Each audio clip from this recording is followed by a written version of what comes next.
Mr. Chairman, this committee is in the process of considering 29 judicial nominees in a single morning. Now, it's not uncommon when a new Congress comes in to take up nominees that didn't pass in the previous Congress. But typically there's a reason that nominees don't pass in the previous Congress, which is they are often the most extreme and most problematic nominees. In this instance, that is emphatically the case. And many of these nominees are quite literally the most extreme judicial nominees I've seen in 10 years on the Senate.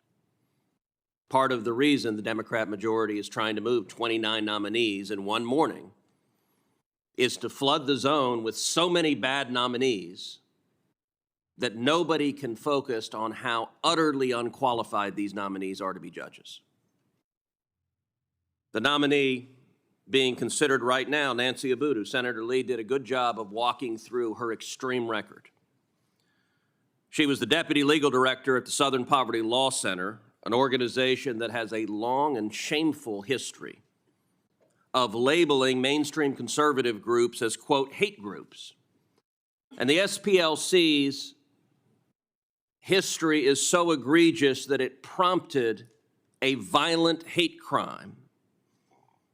In 2010, the SPLC designated the Family Research Council as a hate group, and 2 years later, a man targeted the Family Research Council using the SPLC's hate map and came in and shot and critically wounded the council's business manager and attempted to murder several council members before being heroically stopped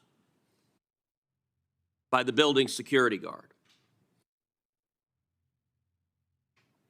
The SPLC in 2019 authored an article that accused Republicans, including 3 members of this committee, of holding, quote, open white supremacist views. Mr. Chairman, that's ridiculous. You know that's ridiculous. Political rhetoric is one thing, but when you have extreme leftists falsely claiming white supremacy, it illustrates that you are dealing with radicals and partisan zealots. Nancy Abudu isn't the only nominee that this committee is trying to move forward. This committee also has before it Nusrat Chowdhury, who is another extreme zealot. Ms. Chowdhury believes that America is through and through an evil and racist place. And she's not been shy about explaining that. She has stated that, quote, the structure of racial discrimination in America, quote, is so deep, so pernicious, that you have to, quote, use the law as a tool of social justice. Does anyone think she's going to stop, quote, using the law as a tool of social justice if she ascends to the bench?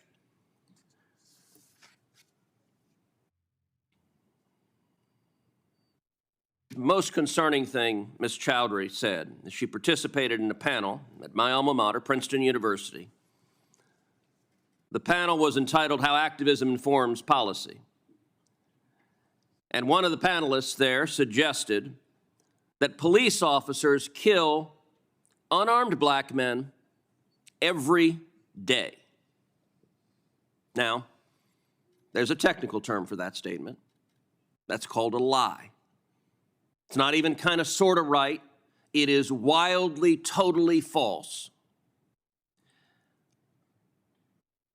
During her nomination hearing, she was asked about a tweet that came from that event which said that she had agreed with the statement that police officers kill unarmed black men every single day. At first, she claimed she couldn't remember making the statement. Then later in the same hearing, she claimed she did make the statement, but she did so, quote, as an advocate. She said so 3 separate times. Well, I just, did it as an advocate. Now, most of the members of this committee have practiced law. The last I checked, as an advocate, you have an obligation not to lie, and that is a brazen lie that is dangerous. Now, subsequently, she sent a follow-up letter after her hearing saying, oh, never mind, I didn't say it. The thing that she had justified as, oh, I said it as an advocate, afterwards she sent a letter and said, no, actually, I didn't say it. Republicans on this committee asked for a follow-up hearing to ask about her miraculous new memory post-hearing that she didn't say such a harmful thing to police officers across the country. Sadly, the chairman wouldn't give us a new hearing. Another of the judges being considered today, Kenley Kia Cato. At her hearing, I asked her a very simple question. Is racial discrimination wrong? She was utterly unable to answer it. Today's Democrat Party embraces racial discrimination, believes that discriminating based on race, the reason, Mr. Chairman, and you are smirking, but the reason she couldn't answer it is because in law school, she had written an article advocating racial discrimination against Asian Americans. Now, Ms. Cato is Asian American. And she said, and I'm paraphrasing here, I don't have the article in front of me, but she essentially said that Asian Americans who didn't support explicit racial discrimination against Asian Americans weren't sufficiently woke. They weren't sufficiently enlightened. Now, I think that's a noxious position. But that's, of course, why she couldn't answer that racial discrimination was wrong, because she is an advocate for racial discrimination. Another one of the nominees being considered this morning is Dale Ho.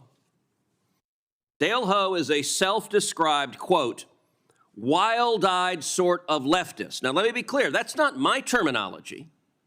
That's how he describes himself. He says, I am a, quote, wild-eyed sort of leftist. He wrote about how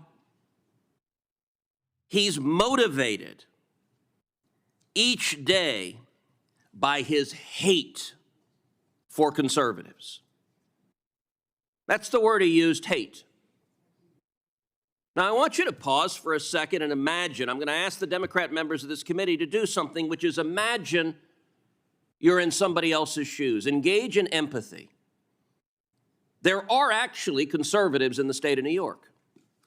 Now, the Democrat governor of New York said to Republicans in New York, you're not New Yorkers, get the hell out, go to Florida where you belong. There's an arrogance to telling your voters that. But it's one thing when you're an elected official if you want to demonstrate that kind of arrogance, but one would think that a federal judge has a different obligation. So I would ask the members of this committee, imagine for a second you were a Republican. Imagine for a second you were a conservative who happened to live in New York City. And you look up in New York City on the federal bench and you see a judge who's described himself as a wild-eyed sort of leftist, his own words, who is motivated every day, who gets up every day, and what gets him going is his hatred for you. You know, this is the kind of fellow that should have worked at the Southern Poverty Law Center. That's the kind of radicals who this administration is nominating, and yet that is not the kind of person that should be a federal judge. We are affiliated with a 501c3 called We Are the 51%. This is based off of all the good people in the world giving extra effort to have a better way of life. You can donate, sponsor, or even make a tax-deductible payment to help these children to get food so no child goes to sleep hungry. How you can help is to go to our website, matt55.com. You go to the bottom right-hand corner of the video, then click the button that says Retail Customers. You can choose either option, the $5 or the $40 donation options. Either click the Add button below the dollar amount of which one that you choose. Then the next page, choose the quantity of the donation amount. For example, if you'd like to donate $1,000, then you can change the quantity amount to $200. Then click the checkout button in the bottom right hand corner, and then on the next page, enter your credit card information, name and address. We will send you out a receipt for the amount so you can write this off as a donation on your taxes or also on your business taxes. Remember, our main goal is $1 million to help sponsor 20,000 children. 1 billion people in the world will lose their life due to starvation due to the famine that has already begun by 2025. In case I don't see ya. Good afternoon, good evening, and good night. Yeah.